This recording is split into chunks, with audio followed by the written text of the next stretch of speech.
सुजाता ने अपने बेटे नील के लिए लड़की ढूंढने के लिए सभी रिश्तेदारों दोस्तों से कह दिया था। उसे एक बहुत अच्छी लड़की की तलाश थी। वो अपने पति राघव से इसी बात की चर्चा करती कि जब दुल्हन इस घर में आएगी तो घर कितना खुशहाल हो जाएगा। चांद सा टुकड़ा लाऊंगी अपने राजकुमार के लिए। नील से भी बार बार पूछती कि लड़की तुझे कैसी चाहिए, पर नील हंसकर टाल देता था। क्या मम्मी अभी कहाँ, मुझे बहुत कुछ करना है। उम्मीद नहीं थी कि नील फोन पर अपनी पसंद की लड़की को चुनकर उसके सामने रिश्ते का प्रस्ताव ले आएगा। सुजाता के लिए ये एक बहुत बड़ा धक्का था। शाम को 2 कप चाय के साथ सुजाता अपने पति के पास बालकनी में बैठ गई। राघव ने पूछा, क्या हुआ सुजाता, आज चीनी डालना भूल गई चाय में? अच्छा। सुजाता का ध्यान विचारों से हटकर चाय की तरफ गया। मैंने ध्यान ही नहीं दिया, अभी लाती हूँ। सुजाता चाय के लिए चीनी लेकर आई और चम्मच से कप में घुमाकर मिलाती जा रही थी। पता नहीं कैसी होगी नील की पसंद, हमसे घुलेगी मिलेगी कि नहीं। मन ही मन उधेड़ बुन में लगी थी। राघव ने कहा, बड़ी चुप चुप हो, क्या बात है? नहीं, ऐसा कुछ नहीं है। आज सुबह नील का फोन आया था। उसने बताया कि माँ, आपको लड़की देखने की जरूरत नहीं है, मैंने लड़की पसंद कर ली है। सुजाता के पति को जब उसने नील से हुई बातचीत के बारे में बताया तो वो पूछने लगे कि अच्छा, कौन है लड़की, कहाँ से है, क्या करती है? कुछ पूछा नहीं तुमने? सुजाता ने जवाब दिया, नहीं, मैंने सोचा मिलकर बात करेंगे, कल आ रहा है। अगले दिन नील की पसंद का नाश्ता और खाना बनाकर फुर्सत से जैसे ही बैठी तभी नील आ पहुंचा। आते ही मम्मा मम्मा करता हुआ गले से लिपट गया।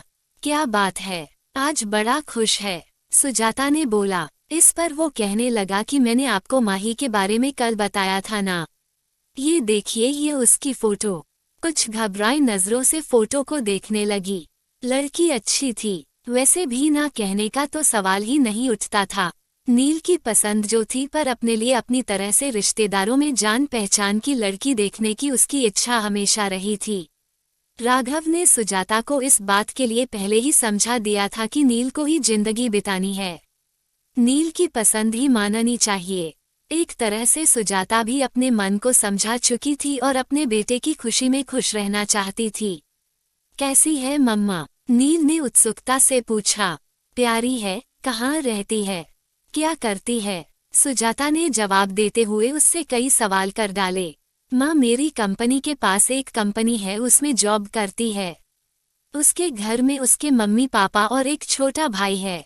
आपसे मिलवाना चाहता हूँ। नहीं बेटा, तुमने पसंद कर ली तो हमने पसंद कर ली।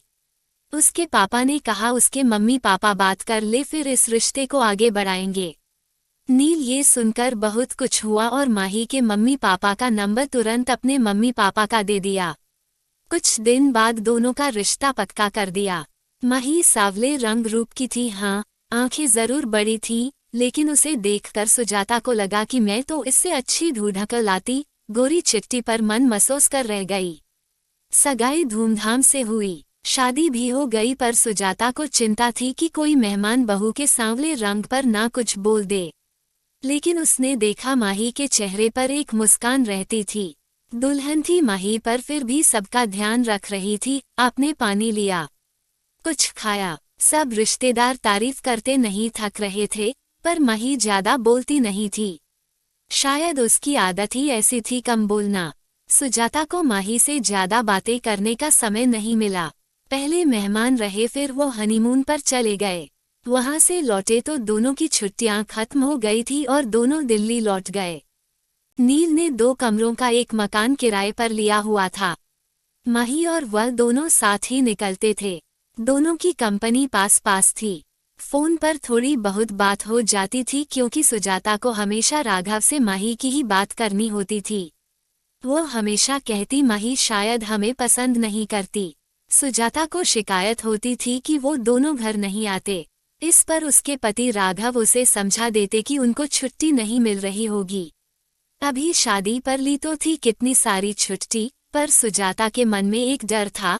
बिना जान पहचान शादी हुई है। माही के कम बोलने की आदत की वजह से सुजाता और माही शादी होने के बावजूद भी एक दूसरे को ज्यादा करीब से नहीं जान पाए थे। एक दिन नील ने फोन किया और कहा, आप और पापा कुछ दिन के लिए आ जाओ। हम दोनों को छुट्टी नहीं मिल रही है, लेकिन आप लोग यहाँ आ जाइए, साथ मिलकर रहेंगे। सुजाता ने बहुत आनाकानी करते हुए मना किया, नहीं अभी नहीं, फिर कभी। लेकिन नील मानने को तैयार ही नहीं था। अच्छा, तेरे पापा से पूछकर बताऊंगी। राघव के हाँ कहने पर सुजाता की खुशी बढ़ गई और उसने एक लिस्ट तैयार कर ली कि क्या क्या राघव के साथ वह बाजार से जाकर नील की पसंद का लेगी। माही की भी खाने पीने की पसंद उसे पता चल चुकी थी, इसलिए उसने लड्डू, पंजीरी और घर का भी काफी सामान बना लिया था और बाजार से भी उनके लिए शर्ट और सूट खरीद लाई थी। आखिर पहली बार बेटे और बहू के पास रहने जा रही थी। राघव और सुजाता टैक्सी करके दिल्ली पहुंच गए। सुजाता सोचने लगी, माही ऑफिस होगी, छुट्टी तो ली नहीं होगी, दरवाजे पर ताला नहीं था। सुजाता को अच्छा महसूस हुआ। डोरबेल बजाते ही माही ने पैर छुए और नाश्ता और चाय लेकर आ गई। माही ने कहा कि आप नहा धोकर कपड़े बदल लीजिए, मैं थोड़ी देर में खाना लाती हूँ। सामने नया टॉवल रख दिया। ये देखकर राघव मुस्कुराए। थोड़ी टेढ़ी निगाह से सुजाता थोड़ी सी मुस्कुराहट के साथ नजरें नीची करके नाश्ता करने लगी। देखा, बहू कितनी समझदार है। राघव के ये कहने पर सुजाता कुछ नहीं बोली, कहती भी क्या। शाम को जब नील आया तो सब खुशी से मिले। सुजाता सामान दिखाने लग गई, सब खुश थे। नील, सुजाता और राघव बातें कर रहे थे। माही अपने इधर उधर के काम समेटने में लगी थी, बस एक छोटी सी मुस्कुराहट लिए। रात का खाना बाहर से ही ऑर्डर कर दिया था, सबने मिलकर खाना खाया। खा पीकर सब सोने चले गए। माही ने 2 चादर, 1 जग पानी और गिलास सब रख दिया था। सुजाता को मन ही मन खुशी हो रही थी। जैसा उसने सोचा था माही वैसी ही थी। घर को घर समझने वाली। अगले दिन ऑफिस था। नील बताता था कि दोनों कॉर्नफ्लेक्स खाकर जाते थे। सुजाता ने सोचा उन्हें कंपनी में मिल जाता होगा खाना, इसलिए कुछ ज्यादा खाकर नहीं जाते। उसने सोचा क्यों ना मैं अपने राघव के लिए कुछ बना लूं। तभी माही की आवाज से उसका ध्यान टूटा। माँ, नाश्ता रेडीमेड है, ढोकला नील ने बाजार से ला दिया था। सुजाता ने देखा माही नया सूट पहनकर तैयार थी। ये वो सूट था जो सुजाता लाई थी। माही ने आगे बोला, खाना बना दिया है, खा लीजिएगा। अपने दिए सूट में माही को देखकर सुजाता को खुशी महसूस हुई कि माही ने दिए का मान रखा। सुंदर लग रही हो माही, सुजाता ने धीरे से कहा और तुरंत बात पलट दी। अरे, मैं बना लेती नाश्ता। माही ने कहा, नहीं माँ, आप क्यों काम करेंगी। अच्छा चलते हैं, कहकर गले लगकर ऑफिस के लिए निकल गई। सुजाता ने माही की आंखें पढ़ ली थीं कि बिजी होने पर भी छोटी छोटी बातों का ध्यान रख रही थी। माही, राघव सुनो। सुजाता ने अपने गालों पर हाथ रख कर कहा, मुझे माही के गले लगने का स्पर्श देर तक महसूस हो रहा है। आज बेटी होती तो ऐसे ही गले लगती। राघव ने भी अखबार पढ़ते पढ़ते भावुक दिल से हाँ कहा। लेकिन अगले दिन राघव से सुजाता कहने लगी, क्या फायदा आने का, दोनों को छुट्टी भी नहीं है और टाइम भी नहीं बिता पाते हमारे साथ। राघव ने भी हाँ में हाँ मिला दी। सुजाता कहने लगी कि 1-2 दिन में हम चले जाएंगे। अगले दिन माही सुबह ही नाश्ता बनाने में लग गई। सुजाता ने माही से कहा, तुम तैयार हो जाओ, ये मैं कर लूंगी। नहीं माँ, आज शुक्रवार है, हम दोनों ने छुट्टी ली है और शनिवार इतवार की तो छुट्टी होती ही है हमारी। 3 दिन आपको ये शहर घुमा देंगे। मन ही मन सुजाता मुस्कुरा रही थी कि बेटे बहू के साथ पूरा दिन बिताएंगे। चारों घूमने निकल गए। जहां भी संभल कर चलना होता माही तुरंत सुजाता का हाथ पकड़ लेती। 3 दिन पता ही नहीं चले। अगले दिन सुजाता सुबह ही उठकर रसोई में आ गई।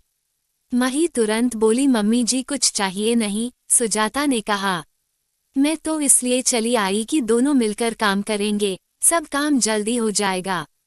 ये सुनकर माही मुस्कुरा दी। दोनों ने मिलकर नाश्ता बनाया और माही ऑफिस के लिए तैयार हो गई। नील और माही चले गए। सुजाता राघव से माही की तारीफ किए जा रही थी और राघव मुस्कुरा रहे थे। तुम वही हो जो माही के लिए इतना डरी बैठी थी। सुजाता धीरे से मुस्कुरा दी थी। शाम को नील और माही ऑफिस से आए।